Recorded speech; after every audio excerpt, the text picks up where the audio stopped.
Քո երազանքի բնակարանը Թևոսյան 1 կոտորակ 3-ում է։ Գնիր այն պատրաստի դորակառույցում, տարաժամկետ վճարման բացառիկ տարբերակով վայելիր աշնանը։ Ասում եք պետությունը գործառույթ չունի, հենց տեղից սկսեմ, հիմա կոլապսա էներգետիկայի ոլորտում եւ այլն 7 տարի իշխանության եք, կոլապսն էլ վստահաբար տենց չի էլի քնում զարթում ես մեկ էլ հոպ կոլապսա։ Ի վերջո գործառույթներ եթե չունի, բա այդքան փող հանրային միջոցներից այդ երկու մարմիններին իբրև թե անկախ օրենքով ստեղծված, բա այդքան գումար ինչ եք տվել։ Այսինքն բա գործառույթ չունի, ինչ են արել։ Սա մեկ հարց։ Այսինքն եթե չուներ գործառույթ եւ այսպես շարունակ։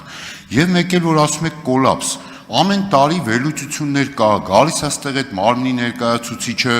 ներկայացնում է վերլուծություն ոլորտի վերաբերյալ, անդրադառնում է եւ այլն, այսինքն օրինակ վերջինը 2023 թվականի այդ համապարփակ վերլուծությունները այդտեղ կարծես թե գուցե դուք ավելի խորն եք ծանոթացել այդ կոլապսի մասին, այտենց վիճակը վատանալու հակառակը դրական դինամիկայի մասին կա, որ կորուստները որ եղել են միջև, ասենք, հեծը, այդ կորուստներն են նվազել, այսինքն այդ դրական դինամիկաներ եւ այլն, մեկ էլ հիմա եկել եք ասում եք կոլապս, մարմին կա, գործառույթ չկա, փողն էլ փաստորեն հենց հիմա ասում եք հենց հենց փողա ծախսել, հա, պետական բյուջեից այդ մարմինները պահպանելու, դրանց պարգևատրումներ տալու համար։ Պարոն Ավետիսյան, հենց հենց փող ոչ ոքին չպետք է տրվի, 1 հանձնաժողովը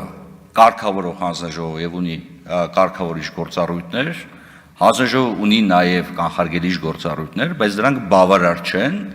էներգետիկայի բնագավառում ազգային անվտանգության, սպառողների իրավունքների պաշտպանության հետ կապված հարցերի պարագայում օպերատիվ որոշումների կայացման եւ համակարգի կառավարելիությունը երաշխավորելու հարցում։ Եվ եւս մեկ անգամ ասում եմ, խոսքը վերաբերվում է այն միջոցառումների մասին, որոնք պետք է իրականացնեն արագ, դրանք ժամանակավոր միջոցառումներ են եւ վերջնական որոշում պետք է կայացնի, ինչպես արդեն նշեցի, հանձնաժողովը։ Կոլապս մոտավորապես պատկերացրեք հետևյալ իրավիճակը, էլեկտրոավտոմեքենաների քանակը, այն բոլոր սարքերի քանակը, որոնք աշխատում են հիմա հոսանքով։ 1-2 օր հոսանքի բացակայությունը կարող է վերածվել լրջագույն կոլապսի, եւ մենք դրա օրինակը ունենք Իսպանիայում։ Եվ քննությունը առ այսօր շարունակում է, թե ինչպես տեղի ունեցավ, որ Իսպանիան բախվեց այդպիսի blackout-ի հետ։ Եվ դրա հետևանքները կարող են իրոք անկանխատեսելի լինել։ Հիմա ինչ չեք ուզում, որ պետությունը ունենա միջոցներ կանխարգելելու նման իրավիճակները։ Թակվի Թոմասյան։ Արձագանք կա։ Արձագանք։ Ուզում ենք շատ բան ենք ուզում, բայց ես ձեր չափ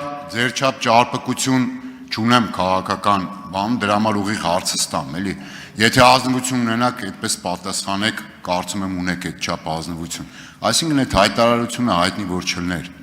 այդ եկեղեցու պաշտպանության վերաբերյալ էցի սեփականատիրոջ։ Դուք այսօր հենց հիմին այստեղ այդ նախագիծը զեկուցելու էիք։ Մի րոպե ավարտեմ, երկրորդ հարցը։ Հիմա այդ կոլապս եւ այլն, մի քանի ժամանակ առաջ այդպիսի խոսույթ չկար, հակառակը ավելի նորից եմ կրկնում, չանդրադարձա 2023-ի վերլուծությանը, որքանով ես ծանոթ եմ, այդտեղ կոլապսի մասին չկա, դրական դինամիկայի մասին կա, 2024-ի հաղորդումն էլ եղավ, նորից այդպիսի կոլապսներ եւ այլն չկար։ Հետո բեցը, օրինակ, բարձրավոր էլեկտրացանցը, որ պետական է, չէ, կարծեմ։ Այդտեղ հեչ խնդիր չկա, այսինքն այսքան այս կոլապսի մասին, որ խոսում եք, sense բերել եք, ֆիքսվել եք մենակ հեծի վրա, նեղ քաղաքական վստահաբար դրդապատճառներով։ Այդ բեցը տենց նորմալ, որ դուք եք կառավարում որպես պետություն, այսպես նորմալ, հա։ Չէ, բայց դրա պատասխանատվությունը կրում է պետությունը, սա բեցի մասը։ Երկրորդը, մի հարցում ազնվորեն ձեր հետ պետք է համաձայնվեն։ Այո, շատ ժամանակավրեպ նախագիծը շուտ պետք է բերվեր։ 10 տարի առաջ, 15 տարի առաջ, 20 տարի առաջ այս խուժան սեփականաշնորհման գործընթացներ պետք է սկզբանե ուշադիր լինել։ Պետք չէր պետության մեջ պետություն կառուցել, առումով ձեր հետ համաձայն եմ, ուշացած է եւ ներողություն եմ խնդրում, որ ուշացրել ենք։ Ինչ վերաբերում է մնացած էլեմենտներին էներգետիկայի համակարգում, Ընդունում եք, պարոն Ավետիսյան, որ սա ռազմավարական նշանակություն ունեցող ենթակառուցվածք է, բայց ռազմավարական նշանակություն ունեցող կառուցվածքը կարա հայտնվի մասնավորի, ել չեմ ասում ընտանիքի ձեռքում։ Մեկ այդպիսի պետություն ենք ուզում ձեզ հետ։ Դաշնակցության գաղափարական հենքը այդպիսին է, հա, թույլ է տալիս պետության մեջ ունենալ պետություն, սա ամենավտանգավոր բանն է։ Ես ինձ թվում է անկեղծ պատասխանեցի այն հարցին, որ դուք տվեցիք։